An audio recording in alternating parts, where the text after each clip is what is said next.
Hi guys, we're back on the PDF models this week.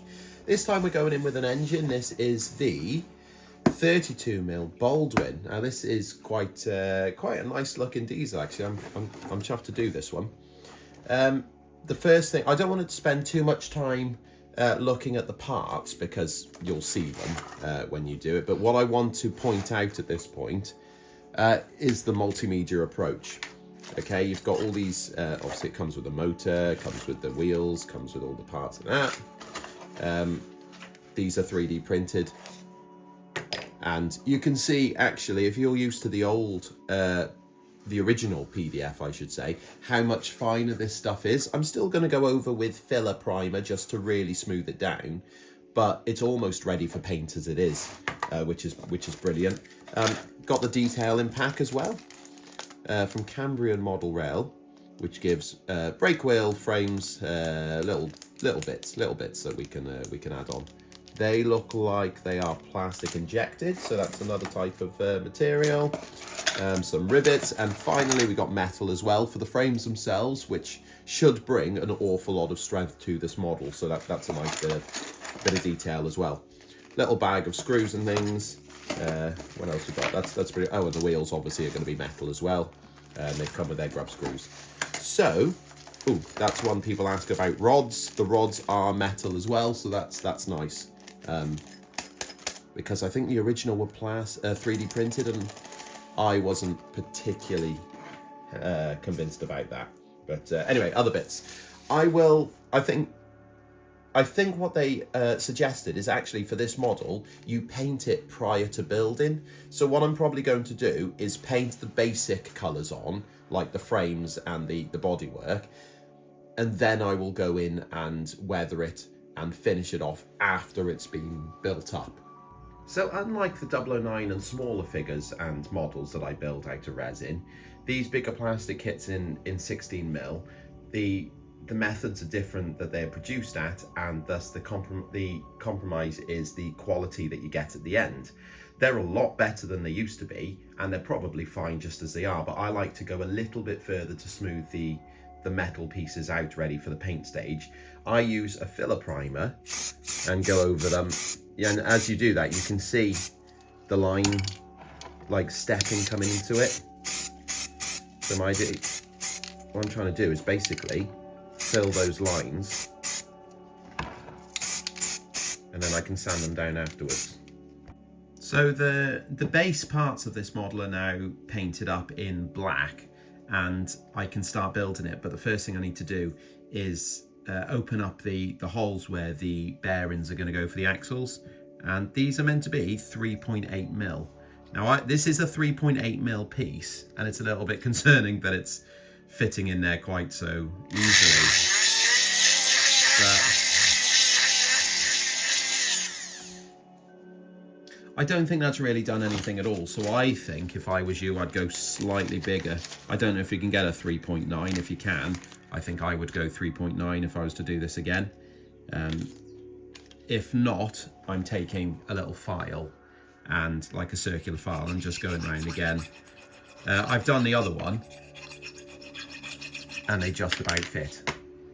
So, here we go.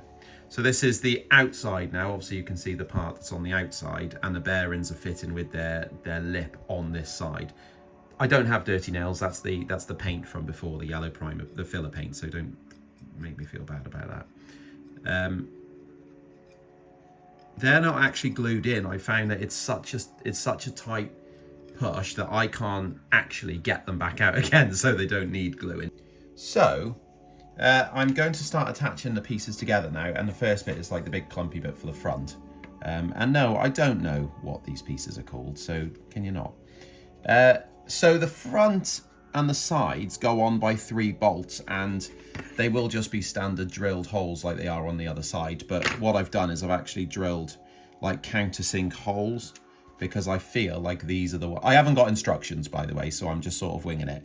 These are the screws that will fit. They're little bolts with like a countersunk top head, and they'll drop in, and as they go into the plastic like middle, you'll see there's a slit there, So you can drop a tiny little nut into there and it will actually just screw in. Now, if I think that one looks like it's caught that, luckily. I wasn't planning to screw it up there, but God, you're watching now, so why don't we, eh? There we go. Oh, it is working, there we go. I'm gonna screw that in. And then what that does is that's flat there, it's flush on the top. So instead of having one sticking out, I'm going to add a bit of filler over the top of these and then make them flush again so you can't see them. But do it the same with those two, and then we'll go on to the next bit. Right, the next step is going to be the gearbox and fitting the wheels. Now, it's come with the bar setting attached onto it.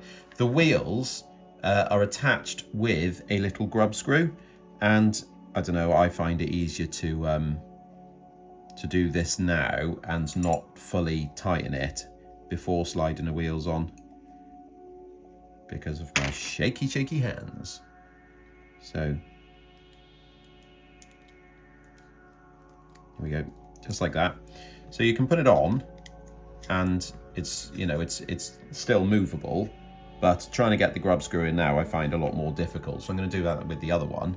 Now, when you come to, that sounds like someone's mowing my lawn, but they're not, which is, you know, a shame, but there we go. Right. So, these kits come with the little gauger, which is a nice little touch. It means I can actually size up these wheels to the correct gauge, very close to that motor actually, and then tighten them up. And they look about level on the axle. I suppose the beauty of the grub screw is if it's not level, you can adjust it slightly anyway. Right, so I've gauged the back wheels, and this is just on a simple axle, so I didn't show that. And I've put these in position now because I had to actually take this spacer off to fit the wheels in because it was really tight getting past the protruding part there. So that's in. The front can go in. Now, the motor itself hangs and flops about, so you're given almost like a cradle. Now, what I found on mine, and I'm not sure if this is just how it's meant to be, it's got this like fin at the top. So if you try to put the cradle on with that, it won't actually reach the holes on the side where it's meant to sit. So I've had to like drill out a gap for it to stick up into. So I'm hoping that's not going to cause problems further down the line. So what I'll do is, now this is all on, I can screw the nuts into that side with the bolts, and then the other side of the chassis can actually now go on.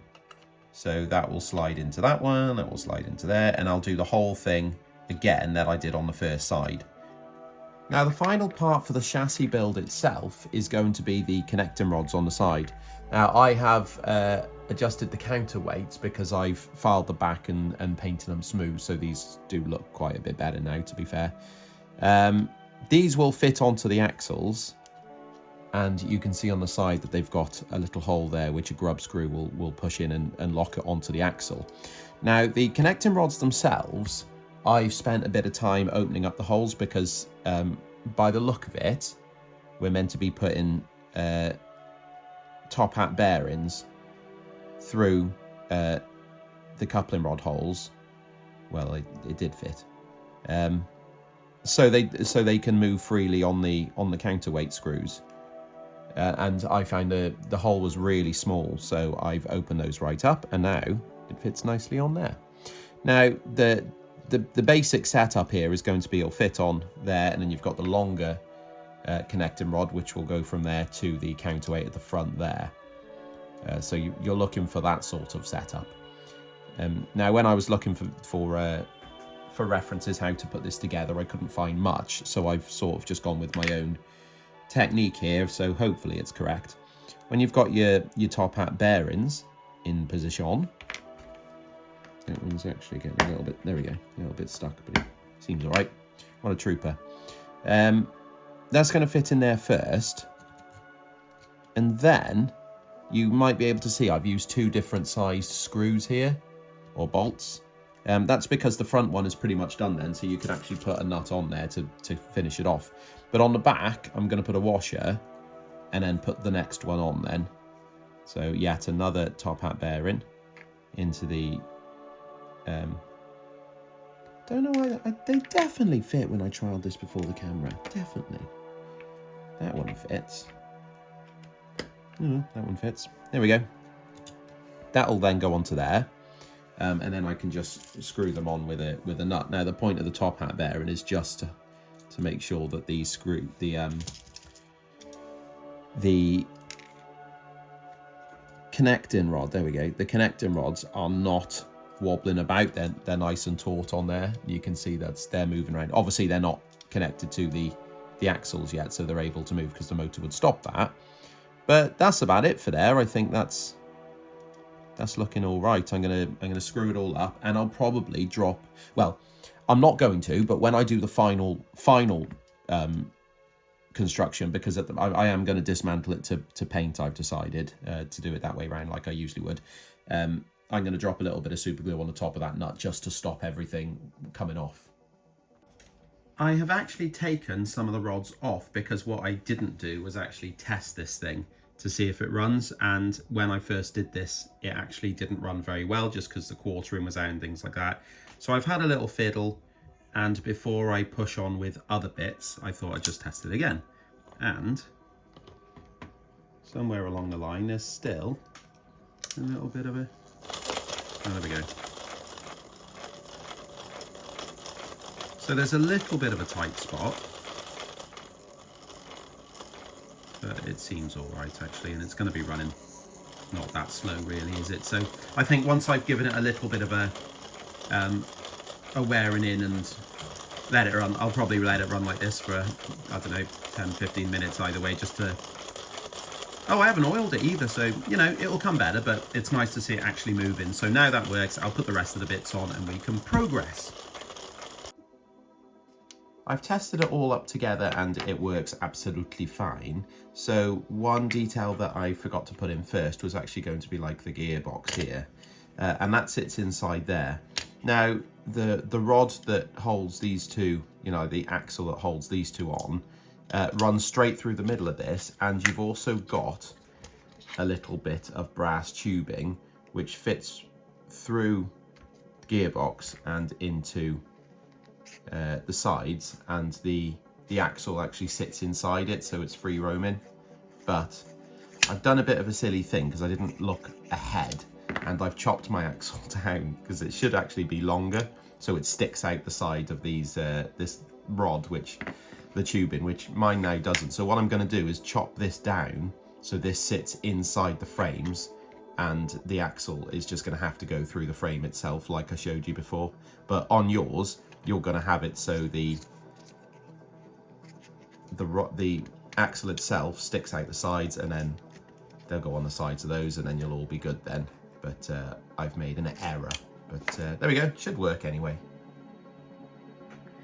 Right, you can see how I've put this all together now, with the bar chopped down in the middle and the axle going straight through. I've tacked it and it runs fine. You will notice that the gearbox now is like flopping about, which it does on the original design as well. So what I'm going to do is you can stick a little bit of plastic up there just to hold it still, and it'll jam it into place. But I'm not going to do that yet because obviously I'm going to whip this out to paint it at a later stage. So I'm going to keep it floppy for now and then harden it up later. Okay, so I'm going to put the buffer beams on now, and the kit is designed so these little tabs here are where you put those nuts for the frames to go on, but there's also a little hole there, and that's just large enough to fit one of the bolts through as well. Now these need nuts on the back to hold them tight permanently, but I have found that really, because of how the 3D parts have been printed, a lot of them are very tight. So you can see, there you go, you can see just got a little bit of room there to stick one on the back, and that will hold that on. I'll do the same for the back as well. Right, that's it for this week. I've got the chassis running, and that's why I'm going to call it a day at this point, because this is like the end of step one. which is getting the thing actually moving. I haven't gone any further with the wiring because I didn't know if I was going to do it with a battery pack or a toggle with a toggle switch, or to like a controller or something like that.